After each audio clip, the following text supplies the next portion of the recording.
Hi all, it's Teresa. Well, I recently did another acrylic painting according to a theme for an art contest. And one of the other members in an art club that I belong to has asked me several times if she can watch me paint. She wants to learn some other techniques for her own paintings.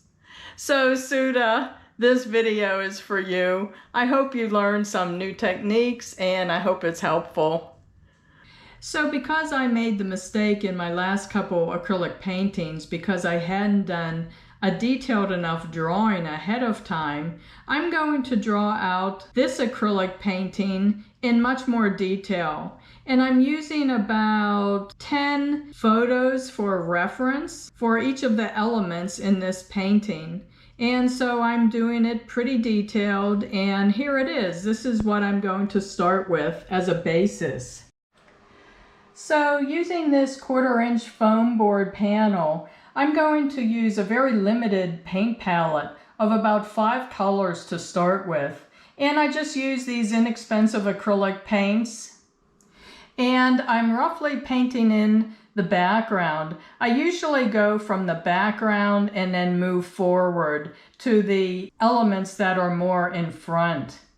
And to blend these colors, I do a lot of layering. So to blend the different colors for the background, I put the colors pretty close to each other, and then I paint a mixture of 2 colors and paint that in the middle of those 2 colors and then blend it in. And of course, since acrylic paints dry so quickly, you have to do this pretty quickly. And I use a combination of kind of cross-hatching and smudging the brush in between the colors to blend them. The more you paint in acrylics, you will get the hang of this. So then I started on the details of all the elements in the foreground. And there's just no rushing this. You have to start out with a nice reference photo and examine the reference photos that you use very closely before you start painting. That will give you a rough idea of where to start, which areas to paint first, and then colors that you can overlap over top of those areas and blend them in if necessary. And for these details, since this is a very small painting of 9 inches by 18 inches, I had to use really tiny brushes with nice sharp points on them too. And every once in a while, I had to trim the points with a pair of scissors to make them sharper. So the nice thing about doing a painting with so much detail like this is that when you're tired of doing the detail of the elements that are in the front, you can go back and forth between those and working on the background again. So every once in a while, I just stop and look at the painting as a whole and decide if I like the balance of colors on the background and on the elements in the foreground. And again, I'm just using a really limited palette here. So I used this blue several times on the people that are in the foreground, kind of to tie them in and make them a unified theme. And also I wanted to keep the colors limited in this painting because it is really, really detailed. So I didn't want to introduce too many colors to make it look even more busy.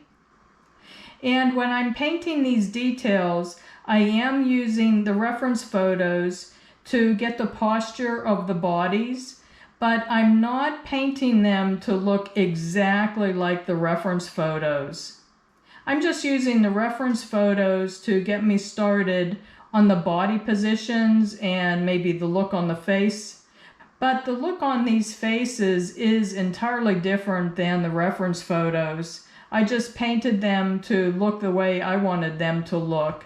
And every once in a while, I'll stop painting and take a real close look at the painting overall to see if it feels balanced to me and to see if I like the look on the faces and the position of the bodies, things like that.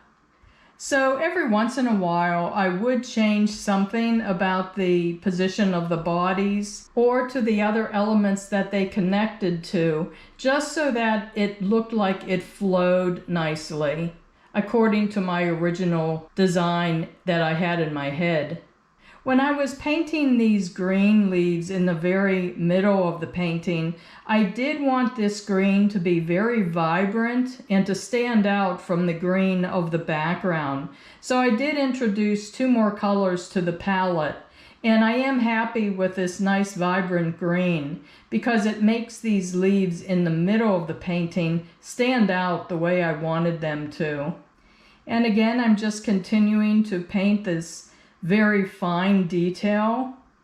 Some of it I went by the photo references, and other times I just kind of made it up. And here's my palette of colors that I used overall. So as I was painting more of it, I also wanted to take a look at the painting as a whole to make sure the shadows and the light areas were balanced nicely. So I think one of the challenges for me in this painting, besides all the detail, was this background. And it started looking like a country's flag. So I wanted to make the tops and bottom a little darker so that it looked more like transitions rather than consistent bands of color in the background.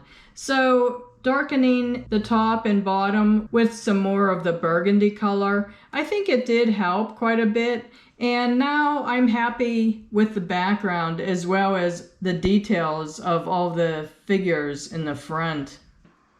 Any of these paintings that I do, I pretty much start with an image that I get in my mind. And sometimes it's very close to what I had in my mind. Other times I change it as I paint, and it just kind of starts evolving in a certain direction. So now I was able to work on the frame, and this is the easier part. I bought this frame at a thrift store like usual, and it was scuffed up on the edges and it showed the bare wood. So I just played with different colors of burgundy mixed with black, and I rubbed them on, brushed them on, and it actually stained those bare pieces of wood. So I was able to wipe off the paint from the top part of the frame, and it looks really nice. So I really hope you got some interesting tips by watching this video. And if you like this video, can I ask you to please give it a thumbs up? That really helps my channel. So thanks so much for watching. I really do appreciate the viewer support. Bye-bye.